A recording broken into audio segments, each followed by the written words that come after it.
Good morning everyone, कैसे हैं आप सब। स्वागत है आप सभी का अपने यूट्यूब चैनल मेक माई गोल में। दोस्तों, हम लोग सीटेट की तैयारी कर रहे हैं। आज का ये जो प्रश्न है, जो पिछले वर्ष के सीटेट में पूछे गए थे, ये कब का प्रश्न है? ये सीटेट प्रीवियस ईयर 2011 का प्रश्न है, जून महीने का। ठीक है, तो चलिए आज हम लोग पर्यावरण सीरीज को करने वाले हैं। तो चलिए क्वेश्चन 1 से हम लोग शुरू करते हैं, यानी कि पर्यावरण क्वेश्चन नंबर 61 से। ठीक है, चलिए प्रश्न की तरफ बढ़ते हैं। पहला प्रश्न है, दत्त कार्य के संबंध में निम्नलिखित में से कौन सा कथन सही है? तो पहला है, दत्त कार्य अभिभावकों, भाइयों या बहनों द्वारा अपनी क्षमता के अनुसार किया जा सकता है। नहीं, इसमें आप किसी की हेल्प नहीं ले सकते हैं। अगला है, प्रतिदिन विविधता और अभ्यास कराने के लिए कक्षा कार्य और फिर गृह कार्य के रूप में दत्त कार्य देने की आवश्यकता है। ये तो थोड़ा सा सही लग रहा है कि हाँ, आप गृह कार्य दे कि बच्चों घर पे खुद से करें, तो उससे थोड़ा उनका अभ्यास रहेगा, कक्षा की कार्य उनसे जुड़ सकेंगे। अगला है, दत्त कार्य आकलन का एकमात्र तरीका है। गलत। अगला है डी, दत्त कार्य बच्चों को सूचना खोजने, अपने विचारों का निर्माण करने और उन्हें उच्चारित करने का अवसर प्रदान करता है। ये एकदम से सही लग रहा है। ठीक है, तो इसका आंसर क्या हो जाएगा? डी। चलिए आगे बढ़ते हैं। पर्यावरण अध्ययन की कक्षा में सरल प्रयोग और निदर्शन किए जा सकते हैं। चलिए, ऑप्शन है, कक्षा में अनुशासन को सुनिश्चित करने हेतु बच्चों को नियंत्रित करने के लिए। अगला पढ़ते हैं, बच्चों को स्वयं के योग्य बनाने और अवलोकन कौशलों का पौना करने के लिए। ये भी ठीक नहीं है। अगला है, उच्च कक्षाओं में क्या किया जाता है उसका अनुकरण करने के लिए। ये थोड़ा सा ठीक लग रहा है, लेकिन उच्च कक्षा में बच्चे अगर बदमाशी करें तो अनुकरण में वो बदमाशी भी सीख लेंगे। तो आगे बढ़ते हैं। बच्चों द्वारा पूछे गए प्रश्नों पर आधारित विचारों पर चर्चा करने, अवलोकनों को दर्ज करने तथा उनका विश्लेषण करने के लिए। तो यहाँ पर ये भी गलत है। मुझे लग रहा है ऑप्शन बी ही सही होगा, बच्चों को स्वयं सीखने के योग्य बनाने और अवलोकन कौशलों का पौना करने के लिए। ठीक है, आगे बढ़ते हैं। दुर्गा एक गांव में रहती है और लकड़ी या गोबर के उपले का ईंधन इस्तेमाल करते हुए चूल्हे पर खाना बनाती है। दुर्गा एक लड़की है, गांव में रहती है और लकड़ी और गोबर के उपले का ईंधन का प्रयोग करती है। ठीक है, तो पिछले 3 महीनों से उसे तेज खांसी आ रही है। इसका कारण हो सकता है, पहला ऑप्शन है, उसकी झोपड़ी के अंदर और बाहर प्रदूषण तथा वृद्धावस्था। चलिए आगे बढ़ते हैं। ईंधन के जलने से उत्पादित कार्बन मोनोऑक्साइड जो उसके श्वसन नली में जमा हो गई है, ये हो सकता है। आगे बढ़ते हैं। प्रश्न सी है, जलते हुए ईंधन से उत्पादित काला धुआं जो उसकी श्वसन नली में जमा हो गया है। यहाँ पे हो जाएगा। अगला पढ़ते हैं, ये थोड़ा सा ठीक लग रहा है। अगला पढ़ते हैं, जलते हुए ईंधन के धुएं से उसे एलर्जी हो गई है। नहीं, क्या होता है, आप धुआं नुकसान करता है। जैसे आप उपले से खाना बनाते हैं तो क्या होगा, उससे काला जो धुआं है आपको श्वसन नली में चली जाएगी। ठीक है, तो यहाँ पे ऑप्शन सी हो जाएगा। ठीक है, आगे बढ़ते हैं। प्रश्न 64 है, एक विद्यालय ने राजस्थान के लिए कक्षा 4 के बच्चों के शैक्षिक भ्रमण की योजना बनाई। भ्रमण के दौरान बच्चों से आपकी क्या अपेक्षाएं रहेंगी? मतलब कि एक स्कूल है राजस्थान में, वो कक्षा 5 के बच्चों के लिए शैक्षिक भ्रमण पे ले जा रही है, और शिक्षक की क्या अपेक्षाएं हैं, आप क्या चाहते हैं कि मतलब कि बच्चा क्या सीखे वहाँ से। तो ऑप्शन पढ़ते हैं, चीज़ों के बारे में बिना कोई प्रश्न पूछे सभी का अवलोकन करना चाहिए। ये तो गलत है। सभी को अवलोकन करेंगे और प्रश्न पूछेंगे नहीं तो उनसे कोई अगर दुविधा रहेगी तो कैसे सॉल्व होगी। ठीक है, अगला में चलते हैं। उन्हें आनंद उठाना चाहिए। हाँ, आनंद तो उठाएंगे, लेकिन आगे पढ़ते हैं अगला ऑप्शन की तरफ। उन्हें ध्यान से अवलोकन करना चाहिए, टिप्पणियों दर्ज करनी चाहिए और बाकी बच्चे तथा शिक्षकों के साथ अपने अवलोकनों को बांटना चाहिए। ये थोड़ा सा ठीक है, एक्टिविटी यहाँ पे हो रहा है, ठीक है, आपस में सहयोग ले रहे हैं। यदि उन्हें कोई प्रश्न हो तो उन्हें दर्ज कर लेना चाहिए और घर पहुंचने बाद अभिभावकों से उन्हें पूछ लेना चाहिए। तो ज़्यादा सही यहाँ पे क्या है, सी है, ये ठीक है। आगे बढ़ते हैं। रीना अपने घर का कूड़ा नीचे दर्शाए तरीके से दो ढेरियों में अलग करती है। पहला है केले का छिलका, सब्जियों के छिलके, सूखी पत्तियां और अखबार। पहली ढेरी में क्या है, केले का छिलका है, सब्जियों का छिलका है, सूखी पत्तियां और अखबार है, ठीक है। दूसरा में है जैम की बोतल, सॉस की बोतल, उपयोग में लाई गई टूथपेस्ट ट्यूब, प्लास्टिक के खिलौने। यानी कि इसमें क्या है, आपका पहले में है बायोडिग्रेडेबल, जो आसानी से फिर से वो डिग्रेड हो जाए, मिट्टी बन जाए, खाद बन जाए। दूसरी में क्या है, ये नॉन बायोडिग्रेडेबल है। तो ये इस तरह से अरेंज की है। चलिए प्रश्न पढ़ते हैं। रीना ने दो ढेरियों के कूड़ा निम्न आधार पर अलग किया। पहला है दुर्गंध है या दुर्गंध रहित है, ठीक है, तो इसमें ये नहीं होगा, गलत है ये। अगला ऑप्शन है अपघटित होने वाला या अपघटित नहीं होने वाला, तो यही ठीक है। अगला फिर भी आगे पढ़ लेते हैं। पुनः चक्रण किया जा सकता है, पुनः चक्रण नहीं किया जा सकता है, ये भी थोड़ा ठीक है। घरेलू कचरा है, औद्योगिक कचरा है, ये भी ठीक है, लेकिन सबसे ज़्यादा सही यही लग रहा है, अपघटित होने वाला, अपघटित नहीं होने वाला। जो ज़्यादा सही रहेगा उसे ही हम लोग मारेंगे।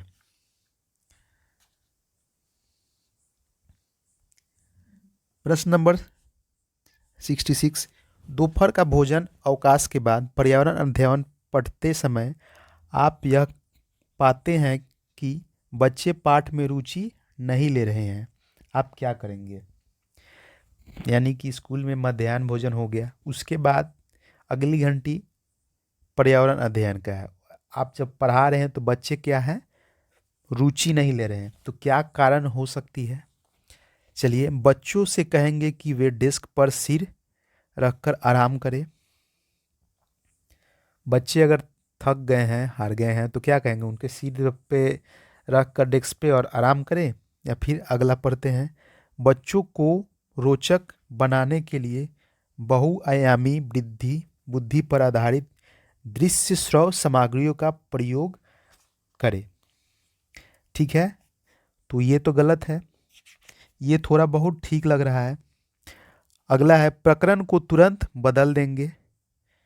नहीं, जब ईवीएस पढ़ा रहे हैं, पर्यावरण पढ़ा रहे हैं, उनको मज़ा नहीं आ रहा है, तो और कोई विषय में कैसे उसको मज़ा आएगा, जबकि पर्यावरण तो आसपास के दृश्य से जुड़ा हुआ रहता है, तो ये गलत है। चौथा है बच्चों को बाहर मैदान में खेलने के लिए ले जाएंगे। खेलेंगे तो उनसे उनकी पढ़ाई डिस्टर्ब हो जाएगी। खेलने के लिए लंच में वो लोग भरपूर खेल लिए हैं, ज़रूरी नहीं है कि उनको खेलने का ही मन करेगा।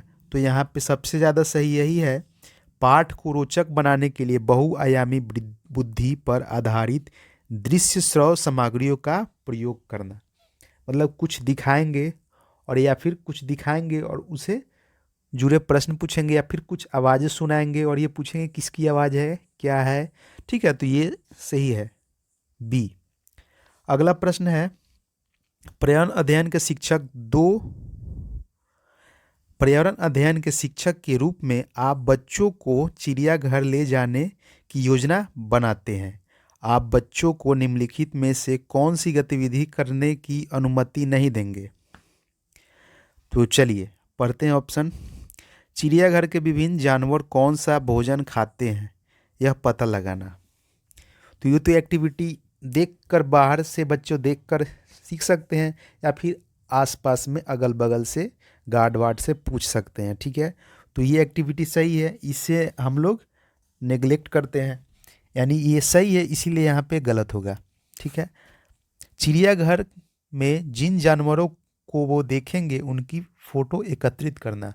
नहीं, कहीं कहीं पे वहाँ पे क्या रहता है, फ़ोटो खींचना मना रहता है, ठीक है, तो फ़ोटो एकत्रित वो लोग कैसे करेंगे। अगला है, चिड़ियाघर में उन्होंने जो देखा उनका चित्र बनाने के लिए उनकी ड्राइंग की कॉपी के साथ ले जाना।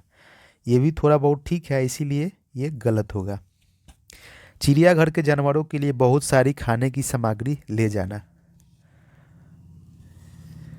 हाँ, थोड़ी थोड़ी खाने की सामग्री ले जा सकते हैं, ठीक है, लेकिन बहुत सारी ये नहीं, तो यहाँ पे ये सही हो जाएगा, ठीक है।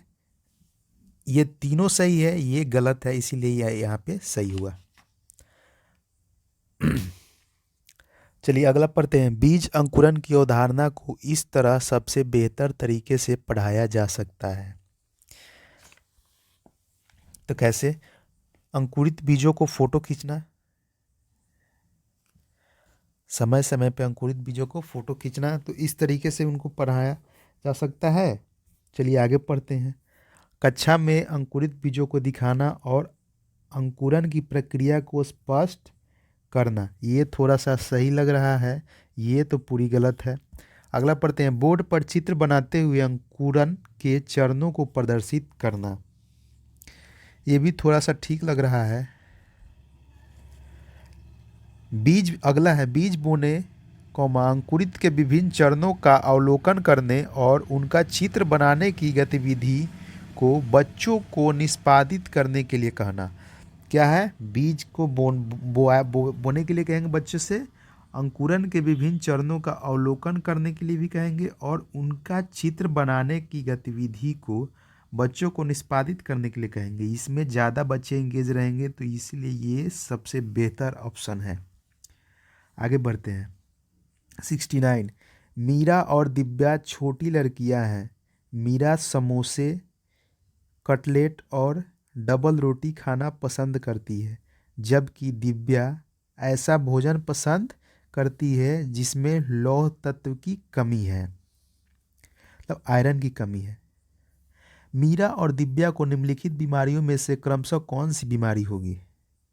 यहाँ पे दो बच्ची है, मीरा और दिव्या, ठीक है। मीरा क्या खाती है? समोसे, कटलेट और डबल रोटी खाना पसंद करती है, ठीक है, बाहर की फास्ट फूड। और क्या है? जबकि दिव्या जो है भोजन ऐसा पसंद करती है जिसमें लौह तत्व की कमी है, यानी आयरन है ही नहीं।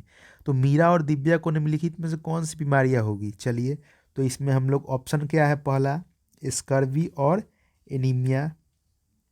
स्कर्वी तो विटामिन सी की कमी से होती है। तो अगला बढ़ते हैं, एनीमिया और रतौंधी। चलिए आगे बढ़ते हैं। मोटापा और एनीमिया, ये सबसे अच्छा लग रहा है। मोटापा, ये नहीं होगा। मोटापा और एनीमिया, एनीमिया यानी कि खून की कमी हो जाएगी, उसमें खून की कमी होगी। क्या? आयरन है ही नहीं, तो खून की कमी होगी, और बाहर के समोसे, कटलेट, ये सब चीज़ खाएंगी तो मोटापा बढ़ेगा, यानी कि ऑयली चीज़ ज़्यादा खाएंगे और खून की कमी होगी। तो ये है ऑप्शन सी बेहतर, ठीक है। 70। नींबू साधारण पानी में डूब जाता है लेकिन नमकीन पानी में तैरता रहता है, क्योंकि पहला ऑप्शन है, नींबू का घनत्व नमकीन पानी में कम हो जाता है, नमकीन पानी का घनत्व साधारण पानी के घनत्व से अधिक होता है, या फिर सी, साधारण पानी का घनत्व नमकीन पानी के घनत्व से अधिक होता है, या फिर अगला, नींबू का घनत्व नमकीन पानी से अधिक हो जाता है। कौन सा होगा? पहला नहीं होगा इसमें। नींबू का घनत्व नमकीन पानी में कम हो जाता है, घनत्व वही रहेगा, ठीक है। और नींबू का घनत्व नमकीन पानी में अधिक हो जाता है, ये भी गलत, घनत्व वही रहता है। तो पहला और लास्ट ऑप्शन गलत हो गया। अब बचे दो ऑप्शन, तो बी है, नमकीन पानी का घनत्व साधारण पानी के घनत्व से अधिक होता है। यस, नमकीन पानी का घनत्व साधारण पानी के घनत्व से अधिक होता है, इसीलिए वहाँ पे देखते हैं ज़्यादा नमकीन पानी में कोई भी चीज़ डालिएगा तो जल्दी डूबेगी नहीं, तैरेगी। तो ये ऑप्शन आपका सही है, ठीक है। अगला पढ़ते हैं। 71। पके हुए चावल रेफ्रिजरेटर में अपेक्षाकृत लंबे समय तक परिरक्षित किया जा सकते हैं, क्योंकि रेफ्रिजरेटर में कुछ ऐसे रसायन होते हैं जो रोगाणुओं को नष्ट कर देते हैं, अगला पढ़ते हैं आगे। कम तापमान पर रोगाणु निष्क्रिय हो जाते हैं, या सी, रोगाणु कम तापमान पर नष्ट हो जाते हैं। यहाँ पे कोई नष्ट वष्ट नहीं होता है, ठीक है। कम तापमान पर भोजन की नमी तत्व घट जाती है, तो यहाँ पे ज़्यादा सही लग रहा है, कम तापमान पर रोगाणु निष्क्रिय हो जाते हैं, यानी कि खाना क्या हो जाएगा आपका, बासी नहीं होगा। कम तापमान पर जो भी है रोगाणु जो खाना को बासी करते हो वहीं पे वो निष्क्रिय हो जाएंगे, यानी कि मूर्छित हो जाएंगे और खाना ज़्यादा देर तक रहेगा। चलिए अगला पढ़ते हैं। प्रश्न नंबर 72, रक्त की जांच द्वारा किसकी उपस्थिति से मलेरिया की पहचान होती है? मतलब ब्लड टेस्ट करवाना है, क्या चीज़ उसमें पाया जाएगा तो आपको मलेरिया होगी, ठीक है। तो ऑप्शन है लाल रक्त कोशिकाओं में मलेरिया परजीवी, यानी कि मलेरिया के परजीवी दिखता, ठीक है। मलेरिया के परजीवी आपको दिखेंगे तो फिर मलेरिया हो जाएगा। चलिए आगे बढ़ते हैं। रक्त में क्षतिग्रस्त यकृत कोशिकाएं, यानी लीवर की कोशिकाएं रक्त में क्षतिग्रस्त मरी हुई पाई जाएगी तो नहीं, ये गलत। रक्त में मच्छर के लार्वे, मच्छर काटेंगे तो उसका अंडा कैसे चल जाएगा रक्त में, तो ये भी गलत है। लाल रक्त कोशिकाओं में मच्छर के अंडे, यहाँ भी ये भी गलत है। तो आपका ऑप्शन ए हो जाएगा, लाल रक्त कोशिका में मलेरिया परजीवी, ठीक है। समझ में आ गया। अगला पढ़ते हैं। 73, पर्यावरण अध्ययन की कक्षा में अवधारणा को स्पष्ट करने के लिए कविताओं और कहानी कथन का प्रयोग करना। चलिए पहला ऑप्शन है, उत्तर दिशा में बच्चों की ऊर्जा को संकेंद्रित करता है। उत्तर दिशा में बच्चों की ऊर्जा को संकेंद्रित करता है, ये क्या है? पाठ को आनंददायक और रोचक बनाने में मदद करता है। प्रश्न समझें आप पहले। पर्यावरण अध्ययन की कक्षा में अवधारणाओं को स्पष्ट करना है, कविताओं और कहानी का प्रयोग क्यों किया जाता है?